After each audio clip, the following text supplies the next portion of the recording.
What is good, YouTube? Quinn Wade basketball analysis coming to y'all with that Celtics analysis this morning.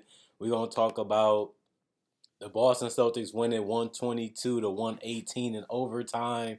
They outscored the Lakers 37 to 24 in the first quarter, 28 to 26 in the second quarter. Then they got outscored 32 to 23 in the third quarter. That's when the Lakers started making a run. They started playing defense. They started getting steals. They started scrapping and fighting for the ball. And then you seen them carry that in that momentum into the fourth quarter, 28 to 22 in the fourth for the Lakers. But in overtime, they ran out. They got a little tired. They didn't have the same fight. They didn't have the same push. They didn't have it behind them. And they ended up getting outscored 12 to 8, which finished them a 4-point deficit, which means they lose the game. This game was a little boring in the first couple quarters just because the Celtics got up so big and it seemed like they was toying with them a little bit. And then I guess some chatter was going on and the Lakers got up and then they started playing real basketball again. And then it became a real game where you didn't know who was going to win. The Lakers easily could have won this game, but they ended up blowing it in the last 2 minutes. And the Celtics should have ran away with this game, but they got caught up in playing trick or treat type of basketball where they took harder shots and more difficult shots than they had to, and they overthought the game plan, and they got caught up in a lot of mixed signals and ended up almost throwing away this game, and that could have put us on a three-game losing streak. The Lakers go down to 11 and 16. They 6 and 7 at home. The Celtics improved to 22 and 7. They're 11 and 5 away from Boston. TD Garden. I think that it's important to win this game because the Bucks did win. You want to keep them a game behind so that way you can build that record up so you can have a cushion to finish as the best team in the NBA. The only team that's really competing for it is the Bucks. And since the Pelicans lost today too, the Celtics needed to win this game so they can keep that game lead over the Bucks and a couple games over the other teams in the NBA.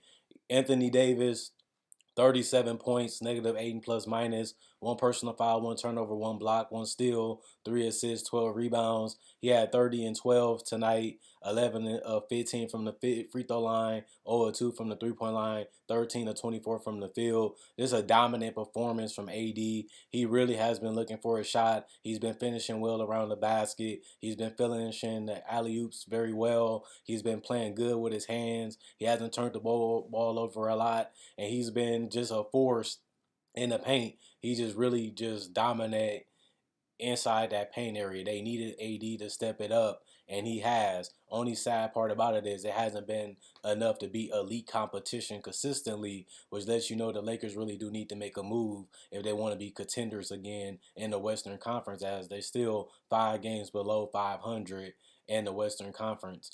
The LeBron James, 33 points, plus 10 and plus minus, 4 personal fouls, 4 turnovers, 1 block, 2 steals, 9 assists, 9 rebounds, 2 of 4 from the free throw line, 3 of 11 from 3-point line, 14 of 25 from the field. Didn't shoot the three ball particularly well, but he made key ones throughout the game. He also shot the ball decent from finishing around the basket. He got some transition looks from steals and blocks that he had, and also teammates. He's still fast. He's still quick. He's still strong enough to get to the paint. He just got to continue to finish at a high level like he's accustomed to doing in the past. Patrick Beverly, 6 points, negative 10 and plus minus, 1 personal foul, 2 turnovers, 1 block, 2 rebounds, 2 of 3 from the 3-point line, 2 of 5 from the field. He didn't really do much offensively. He was more there for his defense. Even then, he didn't play that much minutes, so he was really a non-factor tonight like he's been throughout the season. Dennis Schroeder, 2 points, negative 15 and plus minus, 2 personal fouls, 1 assist, 1 rebound, 2 of 2 from the free throw line, or 1 from the 3-point line, or 2 from the field. He didn't really do much tonight either. They need more out of their guard play, and these guys didn't show up. Neither did Lonnie Walker, 7 points, negative 18 and plus minus, 1 turnover, 3 rebounds, 0-1 from the free throw line, 1-1 from the 3-point line, 3 of 6 from the field. He didn't score in the paint enough. He didn't get out in transition. He only knocked down 1 3. It was really that LeBron and AD and Russell Westbrook show, and that was really it for everybody that showed up tonight. And that was one of the biggest reasons why they couldn't win and why they got off to such a slow start.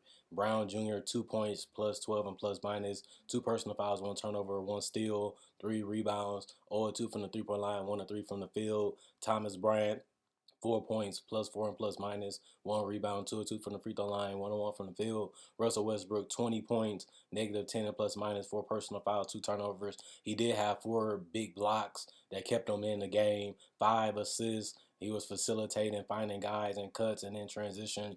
14 rebounds. He helped AD. Thomas Bryant didn't do it tonight. Neither did Beverly. Neither did LeBron. I mean, just LeBron, AD, and Russ that rebounded tonight. A good thing that they have a point guard that can rebound the way that he did. And he also had one that was offensive. 5 of 6 from the free throw line. He made his free throws tonight. 1 of 6 from the 3-point line. 7 of 19 from the field. Austin Reeves 4 points, plus 8 and plus minus, 3 personal fouls, 2 blocks, 2 steals, 5 assists, 4 rebounds, 0-2 from the 3-point line, 2 of 6 from the field. And Kendrick Nunn 3 points, negative 2 and plus minus, 101 from the 3-point line, 1-2 from the field. Jones, the center, and Christie did not play coach's decision even though they was healthy. They shot 47% from the field as a team, 27% from the 3-point line, 73% from the free throw line, 49 rebounds total, 23 assists, 7 steals, 9 blocks, 11 turnovers, 17 personal fouls, 118 points for the Lakers. The Celtics had got off to a blazing start again, but they ended up getting halted in the third and the fourth quarter, but they was able to get their groove back going in the overtime. Blake Griffin 6 points, plus 4 and plus minus, 3 personal fouls, 3 assists, 5 rebounds, 0 of 5 from the 3-point line, 3 of 11 from the field. Still haven't been able to get it going from three. The last 2 games, we need Blake Griffin to shoot the 3 ball better. He's been screening well. He's been rolling well. He just got to get his finishing, his dunking back, or at least get his finishing back or his 3-point shot back. Or we just need Al Horford to come back and just produce, or just have Robert Williams back. He's been injured. We've been needing him in that paint, protecting the rim and finishing with athletic dunks and finishes. He's a little wild, but the only way he's going to grow is if he's on the court, and we need him to grow with this team now before Christmas happens since he's cleared to play.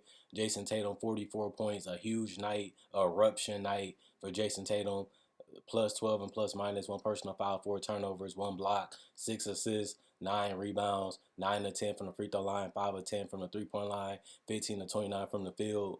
Marcus Smart, 18 points, plus 3 and plus minus, 4 personal fouls, 3 turnovers, 2 steals, 6 assists, 5 rebounds, 4 of 11 from the 3-point line. He also was 7 of 17 from the field. Had a lot of bad turnovers in the clutch moments, but he ended up defending well, didn't foul out, had way too much fouls. He needs to turn his fouls down. Even though he is a great defender, he can be foul prone, and some of them are ticky-tack, but some of them he just wants it way too much and gives up way too many advantages because of it.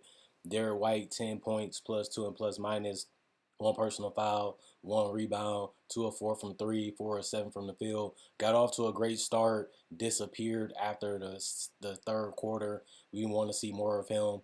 Jaylen Brown, 25 points, plus 10 and plus minus, 4 personal fouls, 4 turnovers, 3 steals, 5 assists, 15 rebounds. Huge rebound tonight from Jaylen Brown, 20 and 10 for him tonight. 2 of 4 from the free throw line, 3 of 7 from the 3-point line, 10 of 21 from the field. He was looking for a shot. He was looking to get to the paint when he could. He was looking to use his handle to get to his spots to hit the mid-range and the threes, and they was falling tonight. That was a great thing to see. Grant Williams, 9 points, negative 7 and plus minus, 4 personal fouls, 1 steal, 5 rebounds total, 3 of 5 from the 3-point line, 3 of 6 from the field. Still rather see more Derek White than Grant Williams. Sam Hauser, 3 points, plus 1 and plus minus, 1 personal foul, 1 turnover, 2 rebounds, 1 of 4 from the 3-point line, 1 of 4 from the field. Big net, Luke Cornett, 2 points, plus 7 and plus minus, 2 personal fouls, 1 block, 1 assist, 7 rebounds, 0 of 2 from the free throw line, 1 of 3 from the field. Great game from Luke Cornett. He defended well. He rebounded well. He protected the paint and contested shots. That's what you like to see out of him. And Malcolm Brogdon didn't have the big performance that he had the last game, but he still showed up and played well and defended pretty decently. 5 points, negative 12 and plus minus, two personal fouls, two turnovers, six assists, two rebounds, 1 to 2 from the 3 point line, 2 of 6 from the field. Noah Vonleh Jackson and Pritchard did not play. Coach's decision: 44% from the field, 39% from three, 68 from the free throw line. They had 51 rebounds, 27 assists, 6 steals, 2 blocks, 14 turnovers, 22 personal fouls, and they had 122 points. They needed overtime to score better. We need to get back to the ball movement, cutting, spacing the floor, moving the ball off the dribble, penetration.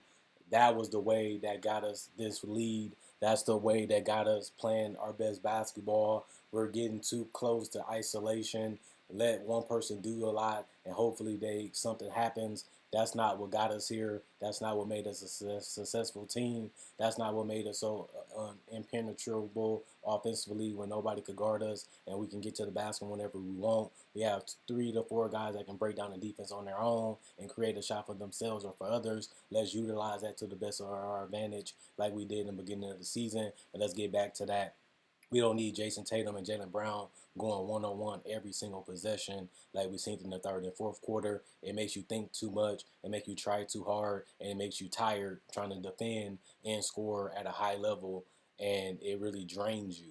We need to play team basketball and defend as a team, and hopefully we can get back to that after tonight. I feel like we seen a lot more of that in the first and the second quarter. We got away from that in the third and the fourth quarter, and that's why the Lakers was able to come back and make it a better game. It was a better game to watch because of it, but it wasn't a better game for the Celtics. It's a step backwards. We need to continue to take step forwards, and we need to get back to the style of basketball that made us the best team in the league. We still currently is the best team in the league. We don't want to relinquish that title. We don't want to lose that title. We want to have that and be the best team going into the playoffs and having respect and dominance around the league like we had in the first 2 months of the season going into the third.